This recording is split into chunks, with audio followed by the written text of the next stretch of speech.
আসসালামু আলাইকুম, স্বাগত জানাচ্ছি আরটিভি সকালের সংবাদে। আপনাদের সাথে আছি আমি পারভিন মিতু। আসামির তালিকা থেকে নাম কাটাতে জনপ্রতি নেওয়া হচ্ছে লাখ টাকা। অনেক মামলার বাদী চেনে না আসামিকে। 5 আগস্টের পর মামলা নিয়ে এমন বাণিজ্যের অভিযোগ জোরে সোরে উঠেছে। পরিচয় গোপন রাখার শর্তে কয়েকজন বাদী চাঁদাবাজির কথা স্বীকার করেছে। তারা জানায়, ভয়ঙ্কর চক্রের ফাঁদে পড়ে গণমামলা দিতে বাধ্য হয়েছে তারা। পুলিশের দাবি, সঠিক তদন্তের মাধ্যমে কাজ করছে তারা। মামলা বাণিজ্য নিয়ে সাকিবুর রহমানের রিপোর্ট সহায়তা করেছেন শেরপুর প্রতিনিধি মগনুর রহমান মনি। ফ্যাসিস্ট বিরোধী আন্দোলনে প্রাণ হারান 1400 নিরীহ ছাত্র জনতা। 5 আগস্ট আওয়ামী লীগ সরকার পতনের পর ভুক্তভোগীরা হত্যা মামলা দায়ের করেন, অথচ এসব মামলায় প্রকৃত আসামিদের বাদ দিয়ে ইচ্ছে মতো আসামি করার অভিযোগ উঠছে। টার্গেট হচ্ছেন ব্যবসায়ীরা। আসামির তালিকা থেকে নাম বাদ দিতে চাওয়া হয় মোটা অঙ্কের টাকা। ছাত্র আন্দোলনে অংশ নিয়েও হয়েছেন হত্যা মামলার আসামি। এখন নিরাপত্তার কথা ভেবে নিজের দুর্ভোগের কথা বলতেও ভয় পাচ্ছেন এই শিক্ষার্থী। মামলা যে কি কারণে হলো বা কিভাবে কি হলো কোনো কিছুই জানি না। বিভিন্ন সময়ে বিভিন্ন পর্যায়ে তারা বলেছে যে আমাদের কিছু টাকা পয়সা দিলে তাদের আমার এই মামলা যে নামটা আছে এগুলো কর্তন করে দেবে। ছিলেন পরিবহন ব্যবসায়ী, হয়েছেন জুলাই আগস্ট হত্যা মামলার আসামি। প্রথম দফায় টাকা দিয়েও নিস্তার মেলেনি, উল্টো তার স্ত্রী ও ভাইকে আসামি করা হয়েছে। বিভিন্ন সময় টাকা পয়সা দাবি করে আমার ব্যবসাটা দখল করার জন্য করতেছে। আমি ব্যাংকের থেকে কোটি কোটি টাকা লোন নিয়ে ব্যবসা করতেছি। শহীদুল ইসলাম 5 আগস্ট পুলিশের গুলিতে নিহত হন। ছেলে হত্যার বিচার চেয়ে মামলা করেন মা সুরতা বেগম। বাড়ি শেরপুরে ঝিনাইগাতি হলেও শিক্ষার্থী পরিচয় দিয়ে কয়েকজন তাদের ঢাকায় নিয়ে আসেন। তাদের কথাতেই হয় মামলা। আসামিদের বেশিরভাগকে চেনেন না এই বাদী। মোবাইল করে নিয়ে গেল, নিয়ে গেল হেরা পাশে কোন জায়গা থেকে ছাত্র দল আসলো হেগর বাসাত আইসি সেরি হাই করে নিয়ে যাই আমার ঠাই দস্তখত নিছে। আসামিদের কোন কোন জায়গায় দিছে না দিছে আমরা মহিলা মানুষ, কোন জায়গার তো আমরা জানি না। ওই এলাকার আশরাফুল ইসলামের ভাইয়ের গল্পটাও একই রকম। ঢাকায় এনে মামলা করানো হয়। আসামিদের সম্পর্কে কিছুই জানেন না তিনি। মিরপুর 2 নাম্বার পাঠাইছে, পাঠানোর পর ছাত্ররা মামলা সাজায় হেরি একবার মনে করেন খালি কুড়ে নিয়ে স্বাক্ষর নিচ্ছে। মামলা কার নাম দিছে না দিছে এটি আমরা আসলে সঠিক জানি না। 5 আগস্টের পর দেশ জুড়ে হওয়া বহু মামলার বাদীর বিরুদ্ধেই রয়েছে চাঁদাবাজির অভিযোগ। স্বরাষ্ট্র ও আইন উপদেষ্টা একাধিকবার এর বিরুদ্ধে সোচ্চার হন। তারপরও মামলা বাণিজ্য কেন বন্ধ হচ্ছে না, প্রশ্ন ছিল এই পুলিশ কর্মকর্তার কাছে। বাদী বিভিন্ন ব্যক্তি দ্বারা প্রভাবিত হয়ে অপ্রয়োজনীয় লোককে বিভিন্ন মামলায় জড়িয়ে এজাহার দায়ের করেছেন। এক্ষেত্রে আমাদের সুস্পষ্ট বার্তা হচ্ছে, আমরা কেবলমাত্র যারাই ঘটনার সাথে জড়িত তাদেরকে আইনের আওতায় নিয়ে আসছি। আমরা নির্বিচারে কোনো গ্রেপ্তারে যাচ্ছি না। অপরাধীদের শাস্তি আর ক্ষতিগ্রস্তদের ন্যায় বিচার নিশ্চিতে প্রকৃত আসামিদের বিরুদ্ধে ব্যবস্থা নেওয়ার তাগিদ বিশেষজ্ঞদের। সাকিবুর রহমান, আরটিভি, ঢাকা। আবু সাইদ হত্যা মামলায় ন্যায় বিচার নিশ্চিত করতে সর্বোচ্চ মনোযোগ দেওয়া হচ্ছে বলে জানিয়েছেন আইজিপি বাহারুল আলম। গতকাল রংপুর বিভাগীয় কমিশনার কার্যালয়ে হলরুমে দেশের পরিবর্তিত পরিস্থিতিতে মানবাধিকার ও পরিবেশের উপর গুরুত্ব সহ আইন প্রয়োগ বিষয়ক কর্মশালা শেষে তিনি কথা জানান। কর্মশালায় অ্যাটর্নি জেনারেল মোহাম্মদ আসাদুজ্জামান বলেন, গত 16 বছরে মোমবাতি জ্বালিয়ে নৈরাজ্যবাদী সরকারকে প্রতিষ্ঠিত করতে রায় দিয়েছে বিচারকরা। এই সংস্কৃতিতে দেশকে আর ফিরিয়ে নেওয়া যাবে না। আন্তর্জাতিক অপরাধ ট্রাইব্যুনালের চিফ প্রসিকিউটর তাজুল ইসলাম বলেন, বিগত সময়ে দেশকে অন্ধকারে নিয়ে যাওয়া হয়েছিল। এছাড়া কর্মশালায় ভার্চুয়ালি যুক্ত হন বন ও পরিবেশ উপদেষ্টা সৈয়দা রেজওয়ানা হাসান।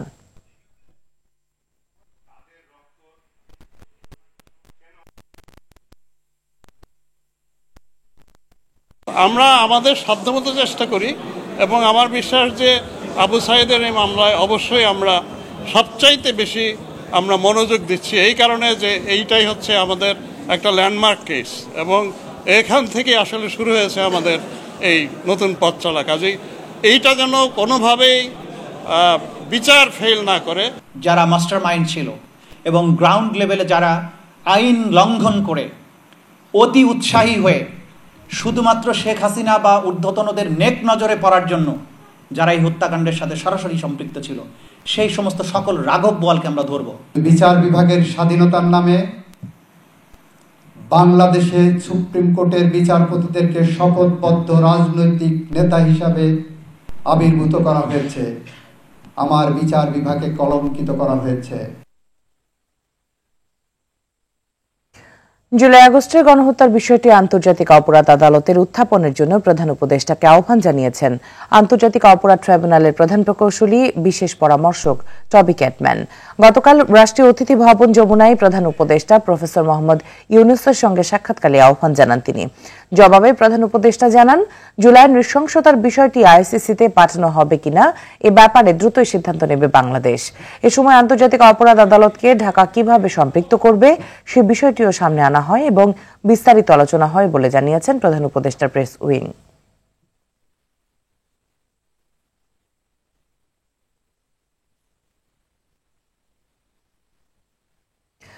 বাংলাদেশে জুলাই আগস্টে ছাত্র জনতার উপর দমন পীড়নে অংশ না নিতে সেনাবাহিনীকে সতর্ক করেছিল জাতিসংঘের মানবাধিকার বিষয়ক হাই কমিশনার ফলকার তুর্ক।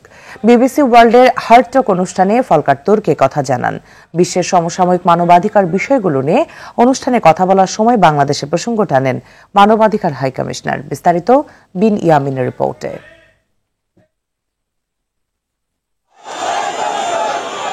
ছাত্র জনতার ওপর দমন পীড়নে অংশ নিলে বাংলাদেশ সেনাবাহিনীর শান্তিরক্ষা মিশনে অংশগ্রহণ বন্ধ হয়ে যেতে পারে। জুলাই আগস্টের গণ অভ্যুত্থানের সময় বাংলাদেশ সেনাবাহিনীকে এমন সতর্ক বার্তাই দিয়েছিলেন জাতিসংঘের মানবাধিকার বিষয়ক high commissioner Volker Turk. is taken seriously. I'll give you the example of Bangladesh last year. BBC world সার্ভিসের হার্ট টক অনুষ্ঠানে তিনি এসব কথা জানান।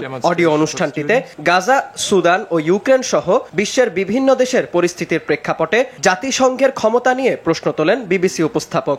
এর জবাবে উদাহরণ হিসেবে বাংলাদেশের প্রসঙ্গ টেনে আনেন Falkirk Turk. During July, August, তিনি জানান, জুলাই আন্দোলনে বাংলাদেশের ছাত্র জনতার ওপর ব্যাপক নিপীড়ন চালায় স্বৈরাচারী শেখ হাসিনা সরকার। এ সময় সেনাবাহিনীকে তিনি সতর্ক বার্তা দেয়ায় বাংলাদেশে পরিবর্তন দেখা গেছেও বলে জানান হাই কমিশনার। আমি গত বছরের বাংলাদেশের উদাহরণ দিচ্ছি। আপনি জানেন, জুলাই আগস্টে সেখানে ছাত্রদের ব্যাপক বিক্ষোভ হয়। এ সময় সেখানে চলা নিপীড়নের বিরুদ্ধে আমাদের পদক্ষেপ তাদের জন্য বড় আশার জায়গা তৈরি করেছিল এবং এর ফলেই আমরা পরিবর্তন দেখতে পেয়েছি। এছাড়া অন্তর্বর্তী সরকার আসার পর জাতিসংঘের তথ্যানুসন্ধানী দলের তদন্ত বেশ কার্যকর হয়েছে উল্লেখ করে তিনি আরো বলেন, জুলাই হামলার বিষয়ে মানবাধিকার পরিষদের পদক্ষেপে শিক্ষার্থীরা সন্তুষ্ট। অধ্যাপক ইউনূস যখন অন্তর্বর্তী সরকারের প্রধান উপদেষ্টার দায়িত্ব নিলেন, তিনি আমাকে সেখানে যা ঘটেছিল তা তদন্ত করতে বললেন। আমি গত বছর বাংলাদেশে গিয়েছিলাম। আমরা একটি অবস্থান নেয়, আমরা কথা বলায় এবং তাদের সহযোগিতা করায় ছাত্ররা আমাদের প্রতি খুব কৃতজ্ঞ ছিল। বিন ইয়ামিন, আরটিভি। গেল কয়েক বছরের রোজার থেকে এবার অনেকটাই স্বস্তি আছে বাজারে। রোজায় ব্যবহার হয় এমন সব পণ্যের বিক্রি হচ্ছে আগের দামে। তবে এখনো অস্থিরতা কাটেনি সয়াবিন তেলের। খুচরা বিক্রেতারা বলছে, ডিলাররা ঠিকমতো অর্ডার না নেওয়ায় বাজারে ঘাটতি সয়াবিন তেলের। কমতির দিকে সব ধরনের মাংসের দাম। 10 টাকা কমে 200 টাকা কেজিতে বিক্রি হচ্ছে ব্রয়লার মুরগি। সোনালির দর 280 টাকা। রোজার শুরুতে গরু ও খাসির মাংসের দাম কিছুটা বাড়লেও এখন আগের দামে বিক্রি হচ্ছে। ছোলা ও ডাল বিক্রি হচ্ছে আগের দামে। ভোক্তারা বলছে, সরকার আরো কঠোর অবস্থানে গিয়ে বাজার মনিটরিং করলে পণ্যের দাম আরো কমে আসতো।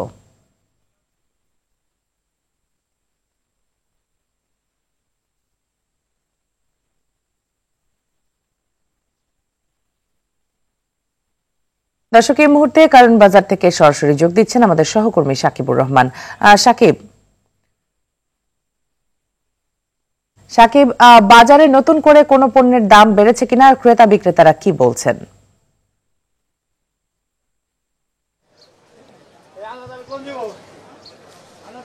মিতু, আসলে বাজারে রোজায় যে ব্যবহৃত পণ্যগুলো রয়েছে সেগুলোর দাম কিন্তু স্থিতিশীল রয়েছে। কোনো পণ্যের দামই তেমন একটা বাড়েনি। তবে যেটি সংবাদে বলছিলেন যে সয়াবিন তেলে, সেই সয়াবিন তেলের ঘাটতি এখনও আছে। ধীরে ধীরে ঘাটতি মিটবে বলে আশা করছেন বিক্রেতারা। তারা বলছেন যে আসলে যারা ডিলার রয়েছে তাদেরকে তারা ঠিকমতো অর্ডার দিচ্ছেন, কিন্তু তারা ঠিকমতো সেই পণ্যগুলো তাদেরকে সাপ্লাই দিচ্ছে না, যার ফলে সয়াবিন তেলের কিছুটা ঘাটতি রয়েছে। তবে চালের দাম কিছুটা বেড়েছে। বিক্রেতারা বলছে যে কোনো বছরই রোজাতে চালের দাম বাড়ে না। এবছর 2-1টি চালের দাম কেজিতে 3 থেকে 5 টাকা পর্যন্ত বেড়েছে। এছাড়াও রোজার শুরুতে কিন্তু মাছের দাম কিছুটা বৃদ্ধি ছিল। সেই মাছের দামও কিন্তু 50 টাকা, 80 টাকা, 100 টাকা পর্যন্ত কেজিতে কমে এসেছে। পাশাপাশি গরু এবং খাসির মাংস, সেটির দাম শবে বরাতের সময় থেকে কিছুটা বেড়েছিল। রোজার শুরুতেও কিছুটা বেশি ছিল, এখন আগের দাম থেকে 10 টাকা 15 টাকা এদিক ওদিক করে তারা বিক্রি করছেন। অর্থাৎ গরুর মাংস বিক্রি হচ্ছে 760 টাকা 70 টাকা কেজিতে এবং খাসির মাংস বিক্রি হচ্ছে 1250 টাকা কেজি দরে। পাশাপাশি সবজির যে বাজার, সবজির বাজারে কিন্তু একেবারেই স্থিতিশীল রয়েছে, অনেকটাই কমতির দিকে। সাধারণ মানুষ বলছেন যে রোজায় যেহেতু মানুষের সবজি খাওয়া কম হয়, সেক্ষেত্রে কিন্তু সবজির দামটা একেবারেই কম। তবে সাধারণ মানুষের চাওয়া সরকার বাজারটা আরও একটু মনিটরিং করবে, তাহলে পরে যেহেতু পণ্যের যথেষ্ট আমদানি আছে, বাজার মনিটরিংটা বাড়াতে পারলে এই দামগুলো আরও কমে আসবে এমনটি আশা করছে। যেহেতু সামনে ঈদের আগে মানুষের কেনাকাটা আবারও এই সপ্তাহ পর কিছুটা বেড়ে যাবে, ঈদের জন্য মানুষ কেনাকাটা করবে, সেক্ষেত্রে সাধারণের চাওয়া বাজারে ভালো মতো মনিটরিং হোক এবং পণ্যগুলোর যে দামগুলো এখন যে অবস্থায় রয়েছে সেখান থেকে যাতে কোনোভাবে না বাড়ে, সেখান থেকে যাতে দাম কিছুটা করে কমে আসে, এটি তারা আশা করছেন। সব মিলিয়ে বলা চলে যে আজকে রোজার প্রথম শুক্রবার হলেও কিন্তু বাজারে মানুষের উপস্থিতি অনেকটাই কম, বিক্রেতারা অনেকটাই ঢিলেঢালা সময় পার করছে। তো এই ছিল আমার কাছে বাজার থেকে সর্বশেষ পরিস্থিতি। মিতু, খুব ধন্যবাদ আপনাকে আমাদের সাথে যুক্ত হওয়ার জন্য। দর্শক, বাজার পরিস্থিতির আরো খবর জানাতে চট্টগ্রাম থেকে সরাসরি যোগ দিচ্ছেন আমাদের আরেক সহকর্মী সাইফুল মাহমুদ। সাইফুল, সয়াবিন তেল সহ বিভিন্ন পণ্যের সরবরাহ বাজার দর জানাবেন চট্টগ্রামের। জি মিতু, আসলে যেমনটি বলেছেন, চট্টগ্রামের বাজার থেকে কিন্তু সয়াবিন তেল কিন্তু উধাও হয়ে গেছে। বেশ কয়েকবার কিন্তু অভিযান পরিচালনা করার পরও কিন্তু সয়াবিন তেলের কোনো হদিস পাওয়া যাচ্ছে না। গত সোমবারে সিটি কর্পোরেশন এবং জেলা প্রশাসনের পক্ষ থেকে চট্টগ্রামের দেশের সর্ববৃহৎ ভোগ্যপণ্যের বাজার খাতুনগঞ্জে কিন্তু অভিযান পরিচালনা করা হয়েছিল। সেখানেও কিন্তু গিয়ে দেখে তারা কিন্তু আসলে তেল নিয়ে ব্যবসায়ীদের যেই কারসাজি সেটা কিন্তু প্রমাণ পেয়েছে এবং এর পরপরই কিন্তু সিটি কর্পোরেশন এবং জেলা প্রশাসনের পক্ষ থেকে টাস্কফোর্স গঠন করা হয়। টাস্কফোর্স গঠন করে কিন্তু ব্যবসায়ীদেরকে নিয়ে বৈঠক বসে, বৈঠকে কিন্তু আসলে সিদ্ধান্ত হয়েছিল 160 টাকার উপরে কোনোভাবে খোলা তেল বিক্রি করা যাবে না। কিন্তু ব্যবসায়ীরা কিন্তু এই টাস্কফোর্সের এই সিদ্ধান্ত কিন্তু তারা মেনে নেয়নি। তারা কিন্তু তাদের মতো করে তারা কিন্তু ব্যবসা করছেন, কোনোভাবে কিন্তু আসলে টাস্কফোর্স যেই সিদ্ধান্ত দিয়েছে সেটা কিন্তু তারা মেনে নেয়নি। এবং একই সাথে চট্টগ্রাম জেলা প্রশাসক ফরিদা খানম তিনি কিন্তু হুঁশিয়ারি উচ্চারণ করে বলেছেন, যদি 160 টাকার উপরে কেউ তেল বিক্রি করে তাহলে কিন্তু তাদেরকে জরিমানা করা হবে এবং একই সাথে খুব কঠোর পানিশমেন্ট দেওয়া বলে তিনি জানিয়েছেন। তবে যে আসলে তেল নিয়ে সেটাও না, অন্যান্য বিষয় নিয়েও কিন্তু চট্টগ্রামে কিছুটা বাড়তি দাম রয়েছে। বিশেষ করে মাছের দাম কিন্তু প্রচুর বাড়তি, বিশেষ করে 100 টাকা থেকে শুরু করে 400 টাকা পর্যন্ত কেজিতে বেড়েছে। সেটা হচ্ছে মাছের প্রকার ভেদে। এবং একই সাথে ফার্মের মুরগি গত সপ্তাহে বিক্রি হয়েছিল 210 টাকায়, এই সপ্তাহে বিক্রি হচ্ছে 190 টাকাতে। সোনালী মুরগি গত সপ্তাহে বিক্রি হয়েছিল 340 টাকা, এই সপ্তাহে বিক্রি হচ্ছে 280 টাকাতে। দেশি মুরগি কিন্তু আসলে আগের দামই রয়েছে 600 টাকা, সেটা দামের ক্ষেত্রে কোনো পরিবর্তন হয়নি। এবং সবজির ক্ষেত্রে আগের দামই রয়েছে, কোনো ধরনের পরিবর্তন হয়নি, তবে নাগালের মধ্যেই আছে। এবং একই সাথে সালাতের খিরা, টমেটো এগুলো কিন্তু সবগুলো কিন্তু নাগালের মধ্যে আছে। তবে কাঁচামরিচের দামও রয়েছে 40 থেকে 50 টাকা কেজিতে, কোনোভাবে কিন্তু সেটি বাড়েনি। তবে এখানে যারা সাধারণ ক্রেতা আছে তারা জানিয়েছেন আসলে সঠিক মনিটরিংয়ের কারণেই কিন্তু বাজারের এই পরিস্থিতি। তবে যদি আরও মনিটরিং আরও জোরদার করা যায় তাহলে কিন্তু বাজার এইভাবে থাকবে বলে তারা প্রত্যাশা করছেন। তবে আরেকটা বিষয় জানিয়ে রাখি, সেটি হচ্ছে যে চট্টগ্রামে প্রতিদিনই জেলা প্রশাসন, ভোক্তা সংরক্ষণ অধিদপ্তর এবং সিটি কর্পোরেশন প্রতিদিনই অভিযান পরিচালনা করছে। অভিযানে বেশ কিছু অনিয়ম পাচ্ছে, বিশেষ করে ভোজ্য তেল নিয়ে। এরপরও ব্যবসায়ীদের যে মনোভাব সেখান থেকে কিন্তু তারা বেরোতে পারতেছে না।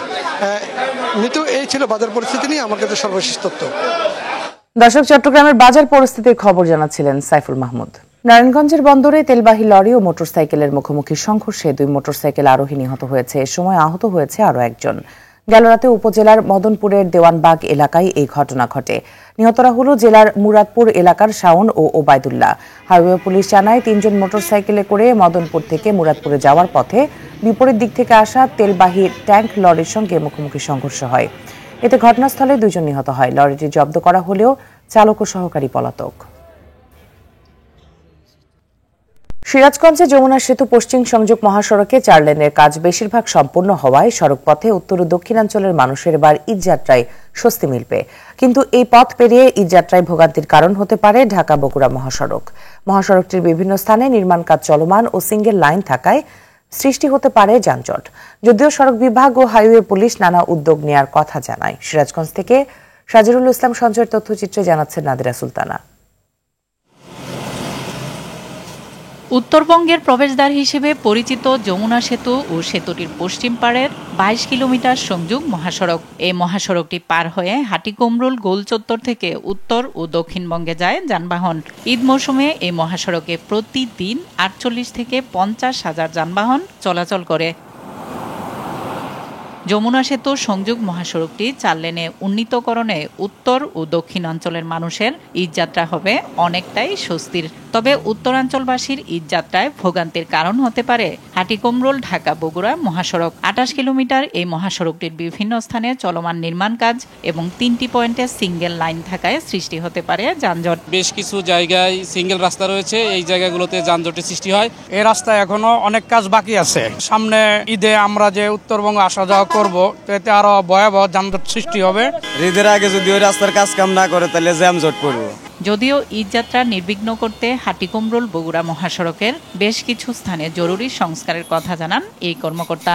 ঢাকা থেকে যে বগুড়া আছে সেই পর্যন্ত আমাদের 4 লেনের একটি সড়ক সার্ভিস লেন, এটা আমরা চালু করে দিব। এছাড়াও ঢাকা থেকে পাবনা চালু করে দিব সার্ভিস সড়ক, এবং পাবনা থেকে বগুড়া যাওয়ার যে সার্ভিস সড়ক আছে এটাও আমরা চালু করে দিব।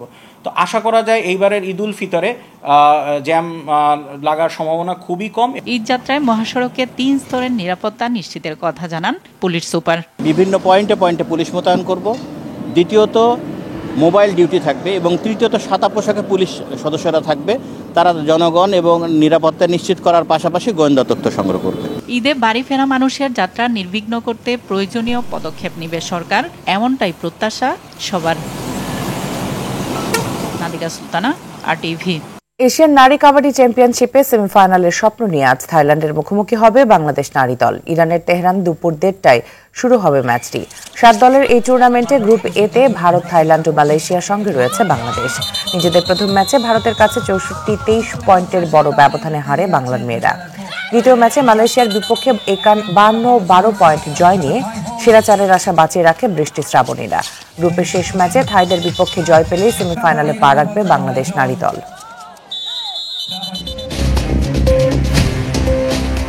সকালের সংবাদ এ পর্যন্তই। মধ্যাহ্নের সংবাদ দুপুর 12টায় দেখার আমন্ত্রণ রইল। ধন্যবাদ সবাইকে।